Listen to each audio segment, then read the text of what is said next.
Hey there, welcome to another wind spinner tutorial. This one is super quick, super easy, and perfect for beginners. Make one or make a ton. So we're going to make this wind spinner together. What you're going to need is any weight 4 acrylic yarn. You could also use cotton. This is from Hobby Lobby. It's I Love This Yarn, and the colorway is Iced Sugar. You will need a 4.5mm hook. I have 4 silicone beads, which I'm going to be adding to the bottom before I add the tassel. If you don't have these, that's fine. You can skip that part. You will need some kind of hanger for your wind spinner. I use these little swivels with clips on them, and if you want to use the same ones, I will link them down below in the description. I get mine on Amazon. You'll also need scissors and a yarn needle. So let's begin. So you're going to start with a slip knot on your hook, and if you don't know how to make a slip knot, I will show you real quick. You will grab your yarn like so. My tail end is to the right. You're going to twist this part at the top, lay that loop down, and grab that strand inside the loop. Pull up while holding the tails to tighten. Place that on your hook, and then we're going to chain 80. You can chain more if you want a longer wind spinner. I chained 80 for this one, and it came out to be 12 inches before adding the tassel. You want yours longer, go ahead and chain more. If you want it shorter, chain less. I am going to chain 80 again. So to chain, you yarn over, pull through the loop on your hook, yarn over, pull through, yarn over, pull through. That is 3. You're going to do that a total of 80 times.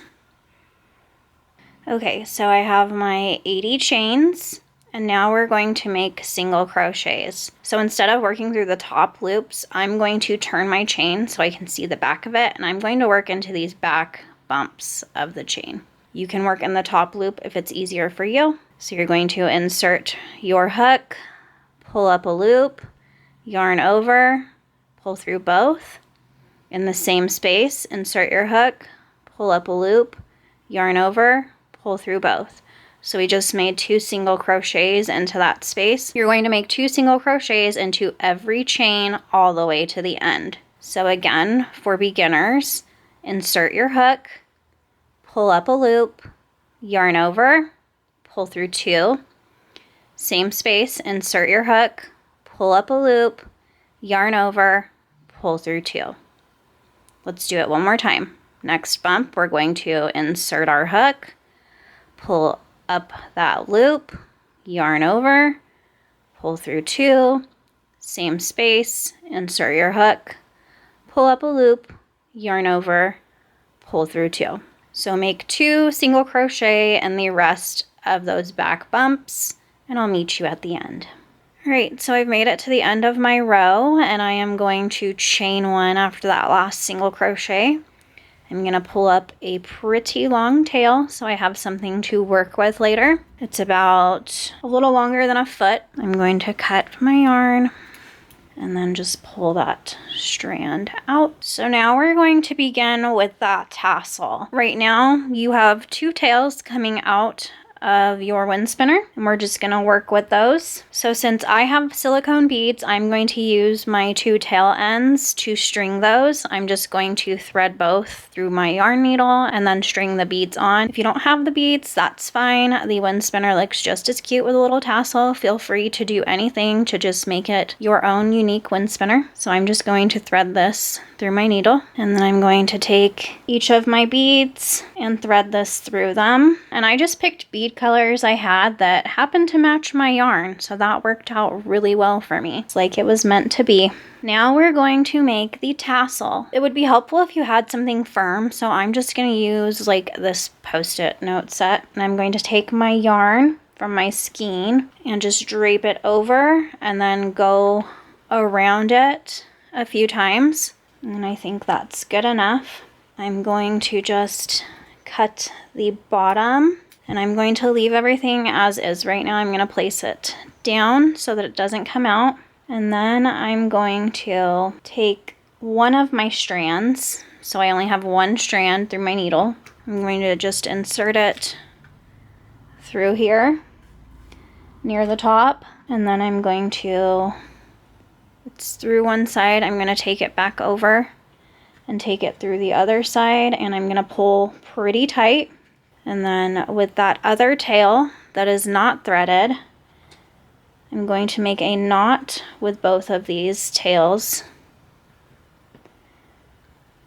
And I'm pulling pretty tight. Now you're going to take your scissors, and on the other side of whatever you wrapped your yarn around, you're just going to cut those strands. Sometimes cardboard is better than a Post-it note set, so that's something I would recommend using instead.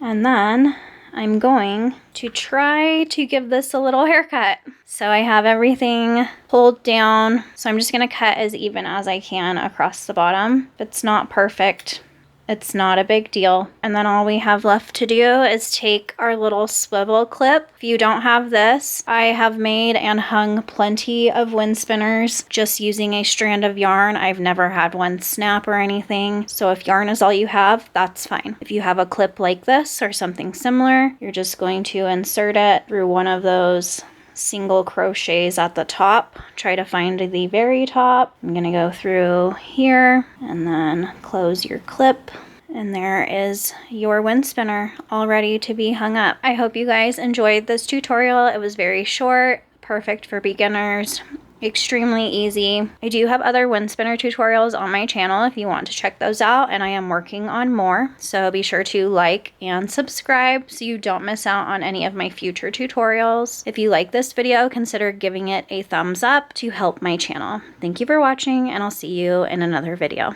Bye.